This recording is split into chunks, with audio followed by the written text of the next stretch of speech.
bigger issues are just margins in the buy box. They have any sort of map policy. You can craft some arguments, ideally with like a legal team, saying like, our product comes with a warranty. I've heard that contributions to listings actually help your buy box. So that could give you potential edge. And there is some regionality to the buy box. So there can be multiple buy boxes.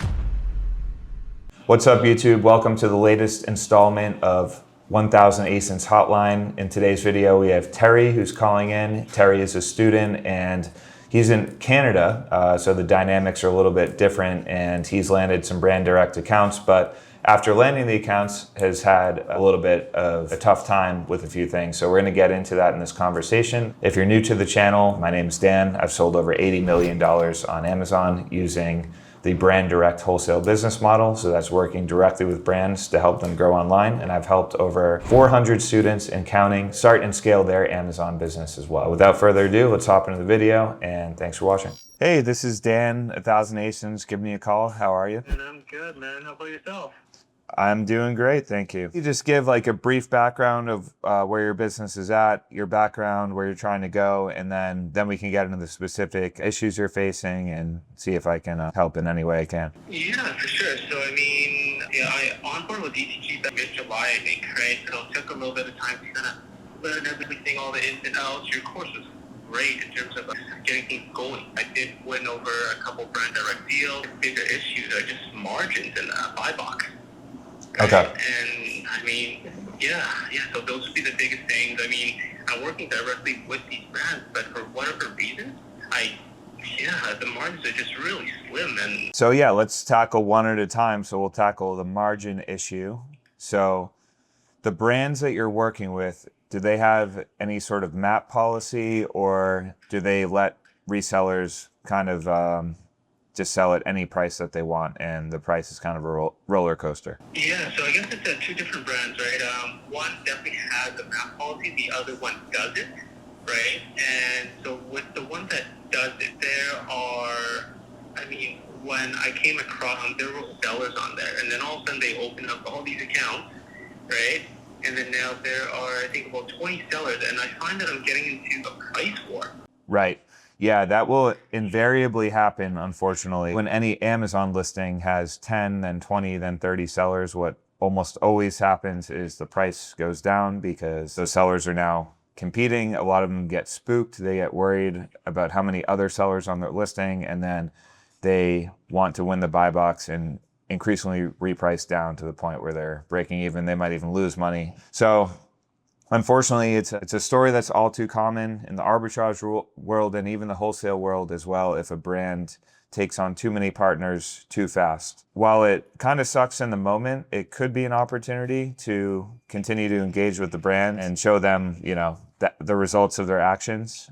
Maybe ask them why they opened up to so many resellers, and if they have a plan to work with a smaller number of quality resellers left. And then you can also suggest things like creating a map policy. But yeah, unfortunately, I've been there many times where a big influx of sellers come on a listing and it's kind of cooked for a few months. But I think that what can separate you from everyone else is probably going to say, oh, I'm never going to buy that brand again. It's ruined. The sellers that are playing the long game, they might take that as an opportunity to talk about it with the brand and see if you guys can work together to create a plan for it. So I'm not sure if you've talked to the brand about this and stayed in communication, but I would write them an email or give them a call and just say, I noticed when I onboarded with you guys, there were about 4 sellers. Now there are 20. I just want to understand what the game plan is here for XYZ brand. You can also point out that as a result of all these sellers, the price is going down and down, and just get them to talk. It's another conversation, and that conversation can lead to possibly an exclusive, possibly you're on a short list of authorized sellers in the future. And yeah, I would say just try to take the bad news and make it into an opportunity. And that's going to be really the best you can do. Some of this stuff is unfortunately out of your control. It's happened to me at least a dozen times where I bought something thinking it's great, and it is great temporarily, and then it gets kind of ruined. And then But then what happens after that is everyone sells through. Everyone's like, oh, screw this brand. And then it gets good again. And then the cycle kind of repeats. Like people notice it's good and profitable. And then it almost functions like an arbitrage listing where there's like, it's a roller coaster of price up and down, sellers up and down, stuff like that. So yeah. It almost sounds like this is kind of normal. It can be. I wouldn't say it's ultra common, but it is, fairly common, I'd say. I'll talk a little bit about like the life cycle of a typical brand on Amazon. So usually the beginning of the life cycle is the brand is brand new. They're just launching on Amazon and they're excited to just be getting sales on Amazon. And then a bunch of sellers notice that they're selling on Amazon and they don't really know any better, the brand owners, and they'll say, oh, you want a wholesale account? Sure, I'll give you a wholesale account. Everyone can sell on Amazon. The money rolls in, like they start onboarding wholesaler after wholesaler that wants to buy product. And then they notice that all those sellers come on Amazon, the price gets destroyed. Then they say, oh, we have way too many people selling. We need to cut down sellers. So it is actually kind of a natural evolution where they go from happily accepting sellers to they have too many sellers to no more sellers to we want to cut down the sellers. And if you can be there with them when they go from a lot of sellers to one of the few left, then that's an opportunity that can last many years to come. So I guess some of the other issues that they're having as a brand is they're a worldwide brand. It's also the fact that there are some American sellers that are selling into Canada and they're undercutting everyone. Yeah, with definitely the international global brands, there's a lot of product that gets diverted back to the United States. Like it'll be exported to Europe or the Middle East or South America, and then it comes right back to the United States, and the brands are none the wiser. And then there are a bunch of sellers on there, and people are like, how the heck are they getting this price or selling at this price? And often it's cheaper. The wholesale price is cheaper in another country intended for another economy where, everyone is making less money. So some of that stuff does happen, and you can try to work with the brand to identify their supply chain. I mean, a mega corporation, it's pretty darn tough to like identify exactly who's getting product what, but where and how. But a small to medium sized brand, it's doable, and you can offer to help them there as well, and perhaps provide ideas of how of where product might be coming from cross border. If you don't see improvement and you make it, and you're making no money at the end of the day and the margin's horrible, then you have little choice to either renegotiate the price down further or stop selling it and revisit it in the future. But I would take this opportunity to try and help them out and be one of the few partners they do go with as their brand continues to grow. So, and I think you're faced with a similar decision whenever you're at like a difficult junction. Like you can think of it as an opportunity to make yourself stand out from the other sellers if you want to do something about it or talk to them about it, or you could jump ship and move on to another brand. And there's no right answer there. I mean, the right answer might be jump ship and it's not worth your time, or this is an untenable problem, or it might turn into opportunity. We've seen both. Okay. Yeah, because I guess the other brand that I'm working with, right, I just sent inventory to Amazon, right, and I'm working very closely with them. Now, the thing is that my margins aren't very good to begin with, and there are a lot of guys doing OA that are selling their best seller, right? I'm working with the brand. Our plan is to have them send out the IP complaint right before I launch. Now, I got one of these recently as well. I couldn't get back onto the product, right? But a lot of other sellers did. Now, if I'm working with this brand and they're willing to, work with me, it's an exclusive and there's only one other seller in Canada. Now, what can we do to, I guess, ensure that we're the only sellers of their product? I would say the number one recommendation for that would be have them enroll in the transparency program and provide codes to you to sell the product. Yeah. IP complaints are pretty risky business these days. Amazon tracks your success rate as a brand, how many IP complaints are valid versus like disputed successfully or withdrawn by the brand. And I believe you need to maintain a pretty high percentage success rate, 90+%, When your success rate starts going down and down below that, below 80, 70%, the brand could actually lose their ability to file IP complaints and use all the brand registry tools. So you definitely have to be careful with that. IP complaints 5 years ago were a way to get anyone they didn't want on a listing off a listing. But Amazon has since smartened up, and they know the vast majority of IP complaints are bogus. They aren't really intellectual property violations. They're just products being sold from some sort of unauthorized channel. You can craft some arguments, ideally with like a legal team, saying like, our product comes with a warranty, and the only products that come with a warranty are sold by this distributor or sold directly by us. Therefore, your product is inauthentic. That's one tactic I've seen to get people off their listings. And then there's also enforcement agencies that the brand could hire to get people off their listings. So that's going to be mailings to their home address, like legal letters, as well as messages through the messaging system. And that really serves more as a deterrent than anything. But that enforcement agencies will tell you that typically gets 70, 80, 90% of the sellers off the listing. So there are a lot of scare tactics that brands will impose that actually do work with most sellers. So there's a variety of tools. I would say just be very careful about IP complaints in today's day and age, because there are consequences if a lot of them get rejected or appealed successfully by sellers. If we go with the transparency code route, right, how long does it take a brand to get that up and running? A few months. Yeah, they have to go through, they have to enroll in the program and then go through OPR, operational performance review. They have to send some like test products to Amazon, make sure the barcodes are scannable, stuff like that. So it does take a few weeks to a few months to get that rolling, but once it's in there, it solves a lot of problems. Another word of caution about transparency, technically the terms of service requires brands to put the transparency codes on every unit manufactured, which really doesn't solve the problem of unauthorized resellers. It might solve the problem of legitimate counterfeits, but not unauthorized sellers. But a lot of brands, and I'm not advocating for this, but a lot of brands do, anecdotally, they will provide codes just to authorized sellers and continue manufacturing without the codes, and they'll just distribute codes by email to the sellers they are okay with selling, and that kind of solves the problem that way, but technically against the program's terms of service. So what can I really do then too? Because they expect me to adhere to their MAP policies,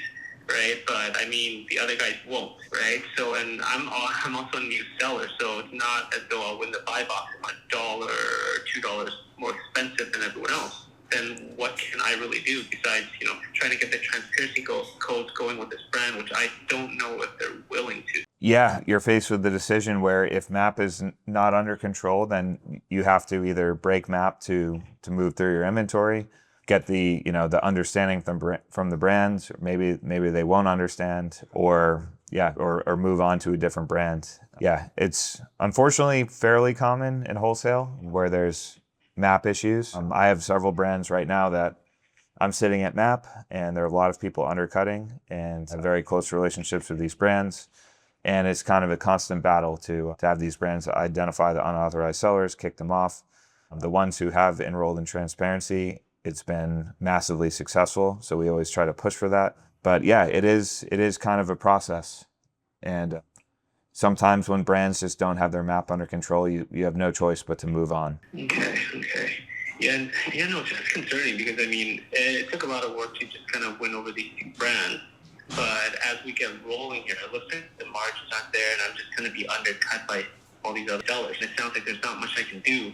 Yeah, I would just try to keep the conversation going, like find out where these sellers are procuring product from. So your theory is that, or maybe you know this for a fact, that they're buying from within the US and then exporting it to Canada? Well, there's one of the brands had an issue with these guys for years now. They're actually buying it from overseas. They're selling into Amazon US as well as Amazon Canada. What's concerning is that a UPC code doesn't even match, but yet they get it through Amazon Canada. Yeah, there are a lot of mismatched UPC listings. That That they should be able to correct through cases. If they're an Amazon brand registry, they should be able to highlight that the UPC does not match, it's the wrong product, get the listing taken down. So that's something you could maybe help them with to gain some traction. But yeah, diverted goods are a major problem for these huge brands. But yeah, I would if it's a huge problem and they know, you know, who's doing it, I don't see why they wouldn't just cut them off from supply. You know, that I would brands have to focus on their supply chain, and if I mean, they should be gathering evidence of where the product's coming from and how it's passing hands, and then just cut it off, you know. But unfortunately, I mean, it can be a lengthy process, and it can be tough to do all the legwork to figure it out. But that's really what needs to be done by these brands if they have like a diverted inventory problem. Do you have any tips on just kind of winning the buy box as a new seller? Yeah. Yeah, I'll go over the main parts of the buy box. So it's going to be stock levels. So you really need to have as much or more stock than the other sellers if you're going to win a significant percentage of the buy box. So if you're sending a case or two of product and some other seller has 1,000 units in stock, you're going to have a tough time getting a lot of buy box. So you have to compete with other sellers on stock levels. Where the stock is also important.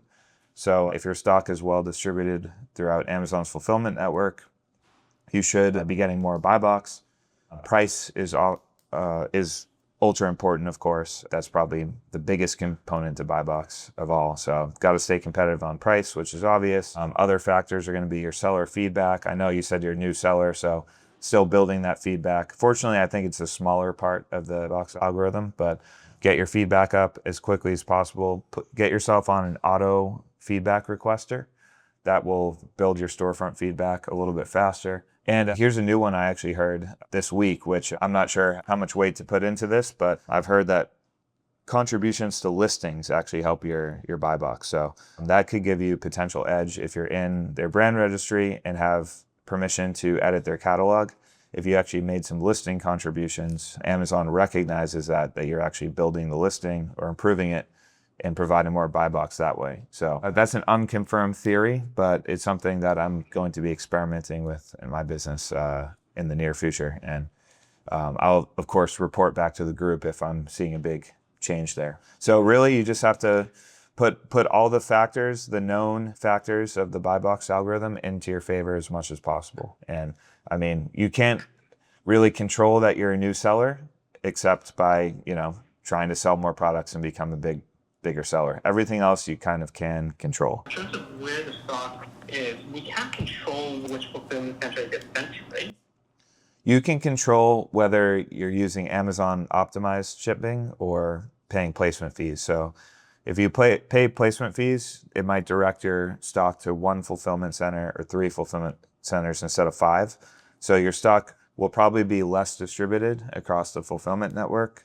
It eventually might be just as well distributed, but Amazon might do a month or two of FC transfers where they're transferring stuff around and spreading it around for you.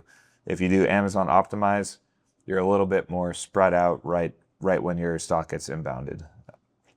So in theory, should lead to more buy box because you have more prime shipping delivery dates to more customers all around the country. And there is some regionality to the buy box. So there can be multiple buy boxes. Like so someone in California might see a different seller in the buy box versus someone in New York. There might be 2 different sellers in there. So if all of your stock's in California and it's a 7-day transit time, a buyer in New York is not going to see that prime badge or quick shipping time, and the buy box will be awarded to another seller.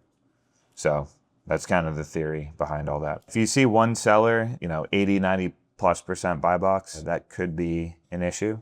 But if it looks like it's spreading around pretty evenly, then that would give me more confidence to make the purchase. So let's say in a perfect world, there are 4 sellers and it's split evenly, 25% each. And even though in spite of the fact that those sellers would range anywhere from 10,000 seller feedback to 150,000, that in your opinion, with meeting a new seller, I should still kind of go for it and see what happens? Yeah, that is my opinion. Obviously, you don't want to put like 100% of your capital into like one buy or one SKU, but so it's kind of case by case with like how big the MOQ is and like how big it is relative to your overall bankroll, but it's something I would try, short of it being, a huge part of your total bankroll or capital. Hopefully some tidbits of advice for you that are helpful. We'll see you back in the group, and you're definitely close. You're on the cusp, so keep at it, and I'm sure something's going to land really well for you. Awesome. Okay, thank you again so much, Dan. Yeah, you got it. All right, talk soon. If you want to learn directly from me and gain access to the system that's helped me scale to over $80 million of sales, and this is the same exact system who's helped countless students scale their businesses, like Andy, for instance, who was doing $20,000 a month with RA, not bad, but now he's doing over 10 times that within a year, doing $250,000 revenue months. Or like Joey, who learned our brand direct strategy and is now doing $110,000 orders directly from brands instead of $500 arbitrage orders. Or like my man Kenny, also from Massachusetts, applied our coaching, went from arbitrage to now doing millions in revenue per year and netting $300,000 his very first year taking our program. So again, if you want to learn directly from me and learn the exact system that took me to over $80 million of sales on Amazon and countless other students as well, then click the link below and book a call. We'll see if we're a good fit for each other. And thanks again for watching.